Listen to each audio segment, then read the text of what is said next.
Boa noite a todos que estão nos acompanhando virtualmente. Que Jesus e a espiritualidade amiga se faça presente, que nos ampare e que sintonize todos os nossos lares. O tema para a noite de hoje é O Anjo Cinzento, de Humberto de Campos, do livro Contos desta e da Outra Vida, de Francisco Cândido Xavier. Para que nós possamos começar a noite, faremos a leitura capítulo 23, E olhai por vós, do livro Vinha de Luz, que é uma passagem de Jesus, em Lucas, capítulo 21, versículo 34, que diz: E olhai por vós, não aconteça que os vossos corações se carreguem de glutonaria, de embriaguez e dos cuidados desta vida, e venha sobre vós de improviso aquele dia. Em geral, o homem se interessa por tudo quanto diga respeito ao bem-estar imediato da existência física, descuidando-se da vida espiritual, a sobrecarregar sentimentos de vícios e inquietações de toda sorte.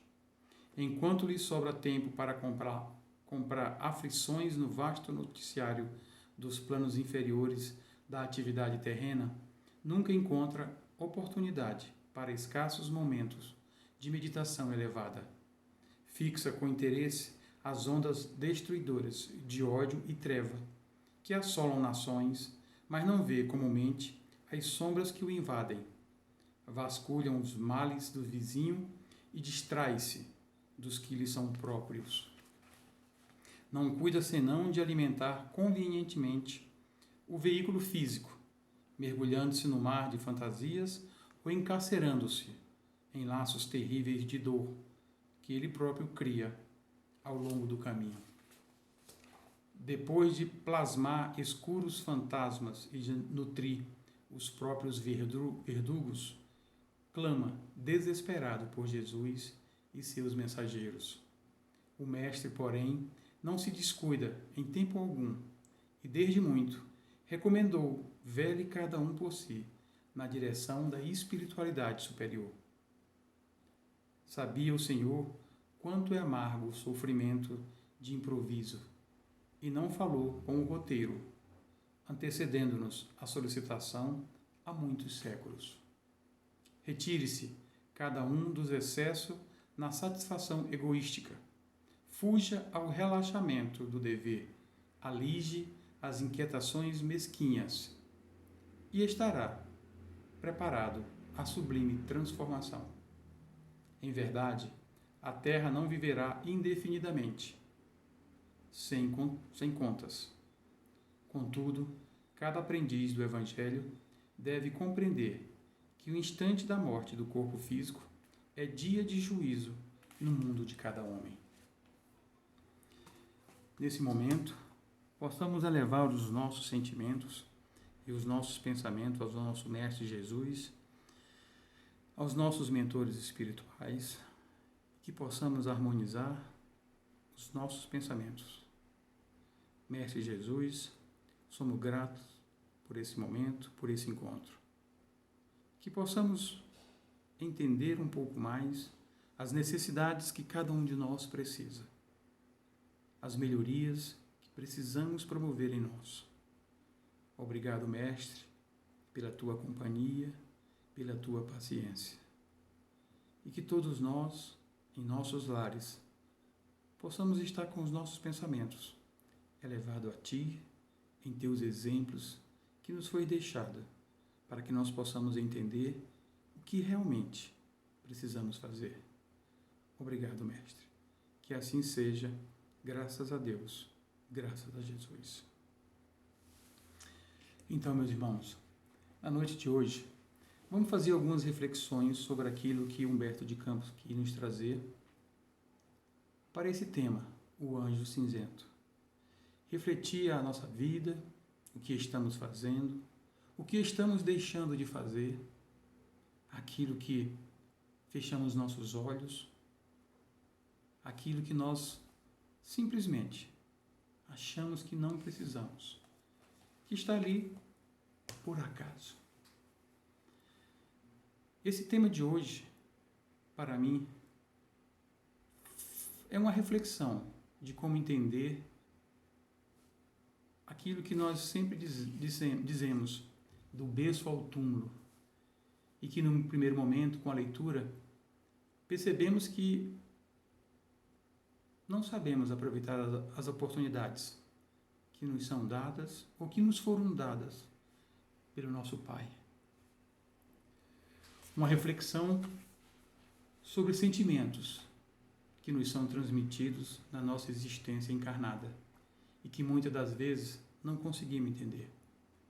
Ao nascer, temos aquela pessoa que nos dá o amor incondicional, o seu amor incondicional, que é nossa mãe, que nos dá segurança, que nos dá afeto e que, por meio dos seus sentimentos, nos mostra a pureza, nos ensina a existência de um Pai maior, um Pai que está no céu,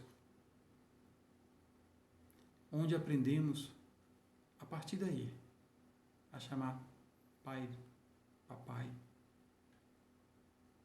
Na nossa idade infantil, quando saímos de casa e vamos à escola, os professores se cercam de nós, com sua dedicação, sua atenção, para nos mostrar que devemos santificar o nome de nosso Pai e que o seu reino precisamos viver e que sua vontade para o nosso crescimento ocorra tanto no mundo material, enquanto estamos encarnados, quanto para o mundo espiritual.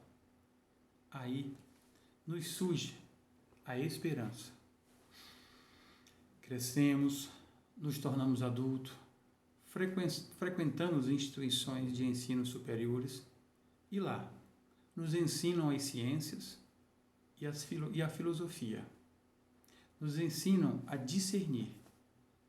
Nos tornamos conhecedores da matemática, da física, da geologia, dos pensamentos dos filósofos. E a partir daí, a sabedoria está em nós. Com esses conhecimentos adquiridos e o nosso livre-arbítrio, passamos a ser questionadores daquilo que aprendemos logo ao nascer e nos primeiros anos primários. Começamos a pedir ao nosso Pai. Pedimos muito. Pedimos e não retribuímos, porque entendemos que somos merecedores. Buscamos livros diversos, pessoas ouvimos, mas sempre olhando para fora. E a partir daí, vem a dúvida e a negação da existência de Deus e do nosso Mestre Jesus. Buscamos templos de pedra para não ferir as convenções sociais. E quando nos falam que devemos ser humildes e trabalhar para ajudar ao próximo, sermos caridosos, isso nos afasta. E a pergunta que logo vem é: por que devo ajudar? E por que Deus não ajuda e deixa tantos sofrendo? Se todos são filhos, por que Deus não faz a parte dele? Às vezes, temos irmãos, bondosos irmãos, que nos alertam, que nos chamam, que nos ajudam, que nos mostram o caminho a seguir. Nos chama para que nós possamos conhecer o nosso eu interior. Nos chama para que nós possamos trabalhar os nossos sentimentos. Para trabalhar sentimentos que ainda nutrimos, como vaidade, orgulho, avareza, raiva, pré-julgamentos, preconceitos. Sem percebermos, um ser ideal nos fala sobre caridade. Caridade que é o maior exercício do amor. Só que ficamos míopes, envolvidos nas nossas rotinas do dia a dia, no corre-corre dos escritórios, do trânsito, e acabamos esquecendo de refletir que existe um eu interior. Esquecemos da necessidade do autoconhecimento.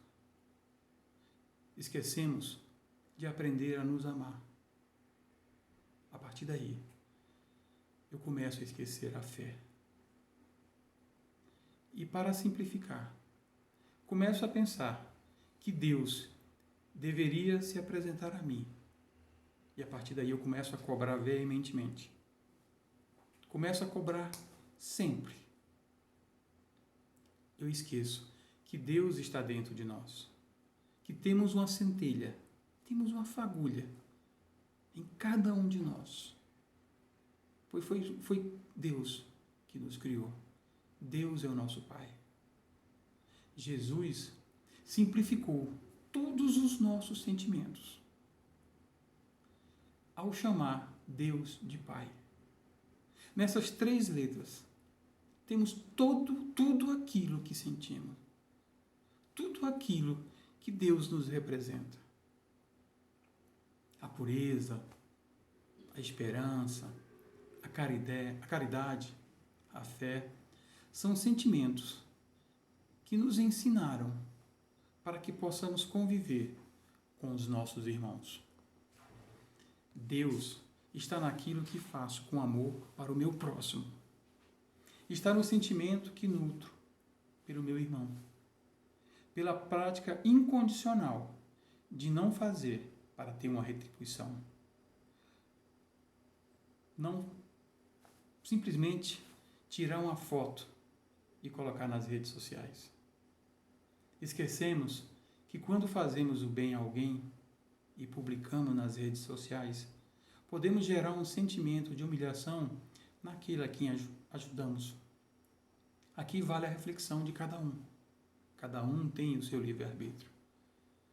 Cada um tem o seu sentimento e reflete sobre as suas intenções naquele momento.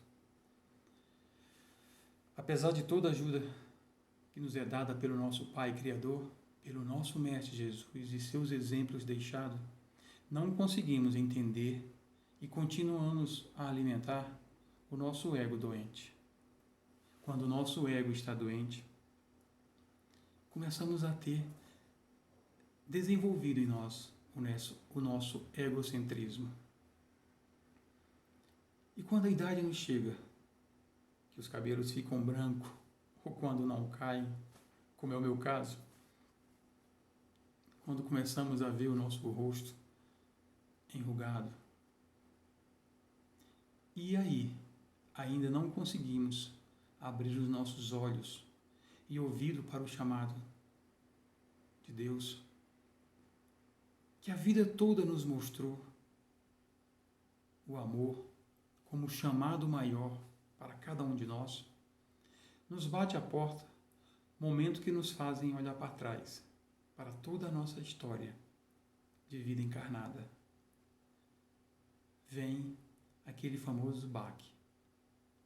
Baque que nos faz chorar, que nos faz refletir, que nos faz olhar para trás, para os filhos, para aquele que nos acompanha, nos faz lembrar de uma frase que sempre, em todos os momentos, todos nós falamos: não tenho tempo. Tomando como base essa frase, acreditamos que a partir dali, por não ter tempo, não precisamos mais nos preocupar, porque eu não tenho tempo. E em algum momento de nossas vidas, chega a enfermidade. Para abrir os nossos olhos, nos abrir o coração e nos mostrar o que ainda precisamos fazer. Nos mostrar que acima de nós temos um ser supremo, um ser, um Pai, que nos criou, que nos deu a sabedoria, que mandou por meio de nossa mãe, que nós aprendemos a pureza, que nos mostrou a fé, a caridade. Quando a enfermidade chega, quando não aprendemos pelo amor, nos chega a dor. Nos chega o anjo cinzento, que vem diretamente a nós, nos abraça e fala ao nosso ouvido, bem silencioso, o que nós precisamos aprender, o que nós precisamos passar, aquilo que nós deixamos para trás. Humberto de Campos, no livro Contos e Apólogos, na leitura 27, temos o título Dar e Deixar. Lá também nos faz refletir das mudanças que precisamos fazer em nossas vidas enquanto encarnados.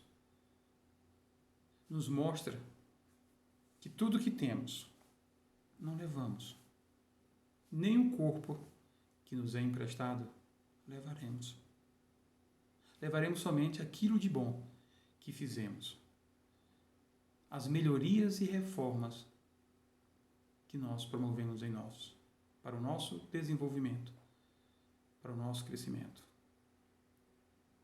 Buscamos justamente entender que somos filhos de Deus e que precisamos aproveitar cada momento dessa encarnação que nos foi dada pelo Pai para promover as nossas reformas.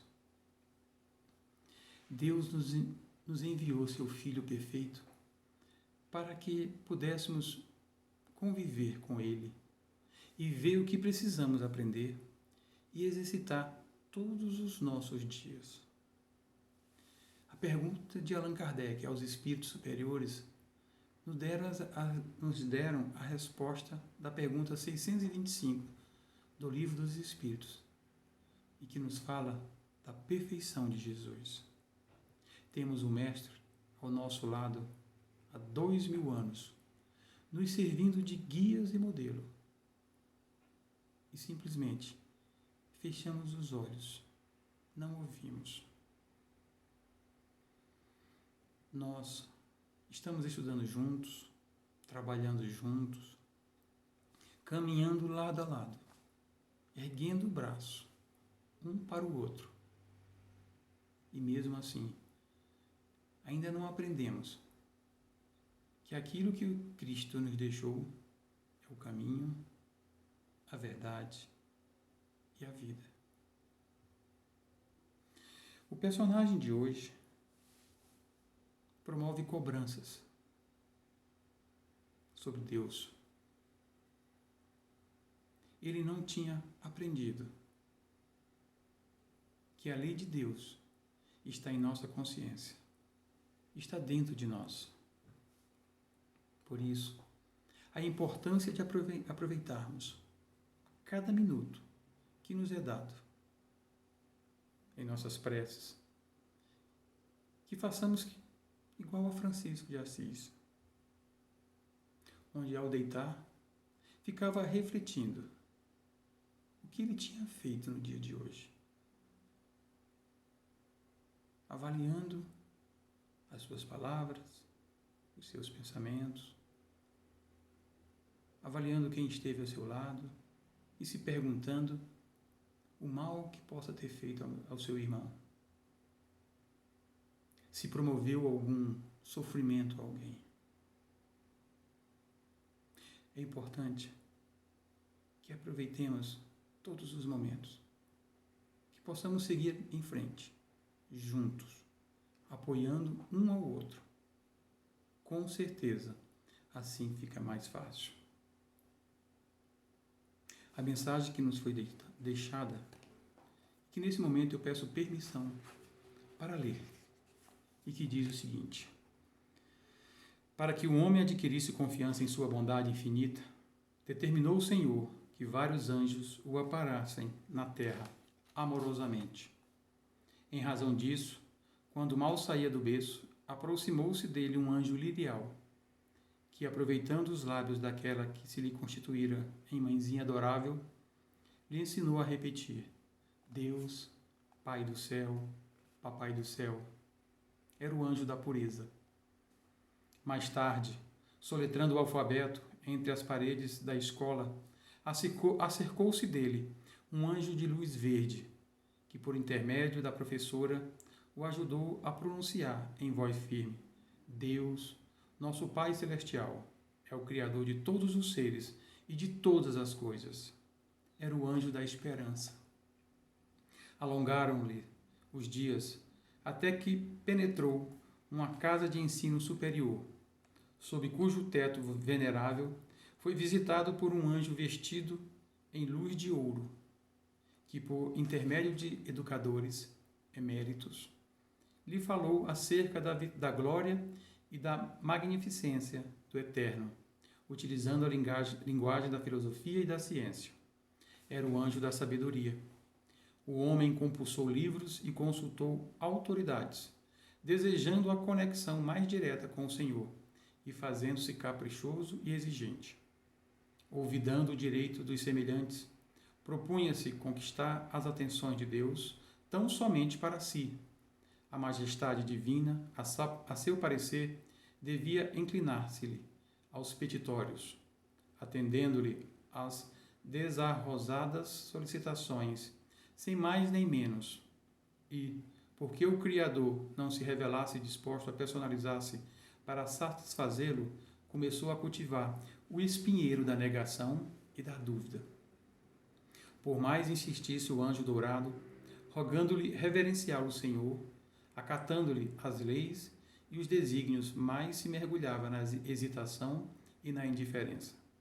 Atormentado, procurou um templo religioso, onde um anjo azul o socorreu, valendo-se de um sacerdote para recomendar-lhe a prática do trabalho e da humildade, com a retidão de consciência e com a perseverança no bem. Era o anjo da fé. O homem registrou-lhe os avisos, mas sentindo enorme dificuldade para render-se aos exercícios da virtude, clamava intimamente: Deus, mas existirá Deus realmente? Por que razão não me oferece provas indiscutíveis do seu poder? Frequentando o templo para não ferir as convenções sociais, foi auxiliado por um anjo róseo que lhe conduziu a inteligência, a leitura de livros santos, comovendo-lhe o coração e conduzindo-lhe o sentimento à prática do amor e da renúncia, da benevolência e do sacrifício, de maneira a abreviar o caminho para o divino encontro. Era o anjo da caridade. O teimoso estudante aprendeu que não lhe seria lícito aguardar as alegrias do céu, sem havê-las merecido pela própria sublimação na terra. Assim sendo, monologava indisciplinado: se sou filho de Deus e se Deus existe, não justifico tanta formalidade para encontrá-lo. E prosseguia surdo aos orientadores evangélicos. Casou-se, constituiu família, amealhou dinheiro e garantiu-se contra as vicissitudes da sorte. Entretanto, por mais se esforçassem os anjos da caridade e da sabedoria, da esperança e da fé, no sentido de favorecer-lhe a comunhão com o céu, mais repudiava os generosos conselheiros, exclamando de si para consigo: Deus, mas existirá efetivamente Deus? Enrugando-lhe o rosto e escarnecendo-lhe a cabeça orgulhosa, reuniram-se os gênios amigos, suplicando a compaixão do Senhor a benefício do rebelde tutelado. Foi quando desceu da glória celeste um anjo cinzento, de semblante triste e discreto. Não tomou instrumento para comunicar-se. Ele próprio abeirou-se do revoltado filho do Altíssimo, abraçou e assoprou-lhe ao coração a mensagem que trazia. Sentindo-lhe a presença, o homem cambaleou, deitou-se e começou a reconhecer a precariedade dos bens do mundo. Notou quão transitória era a posse dos patrimônios terrestres, dos quais não passavam de usufrutuário egoísta. Observou que a sua felicidade passageira era simples sombra a esvair-se no tempo. E, assinalando o sofrimento e desequilíbrio no âmago de si mesmo, compreendeu que tudo o que desfrutava na vida era empréstimo divino da eterna bondade. Meditou, reconsiderando as atitudes que lhe eram peculiares e em lágrimas de sincera e profunda compulsão, qual se fora tenro menino, dirigiu-se pela primeira vez com toda a alma ao Todo-Poderoso, suplicando: Deus de infinita misericórdia, meu Criador e meu Pai, compadece-te de mim. O anjo cinzento era o anjo da enfermidade. Que nesse momento possamos entender a mensagem que Humberto de Campos nos deixou e que possamos promover as mudanças necessárias para cada um de nós. Que tenhamos em nossos corações sentimentos nobres pelos nossos semelhantes, que possamos ter em nossa mente pensamentos que enobreçam a nós e ao próximo, que harmonizemos sempre, que busquemos sempre ajudar aqueles que estão aos nossos lados, sem nenhum sentimento de troca, de retribuição. Senhor, obrigado por esses irmãos que aqui estão em harmonia, com os corações voltados a Ti. Obrigado, Senhor. Que assim seja, graças a Deus, graças a Jesus. Muito obrigado. Fiquem em paz. Boa noite.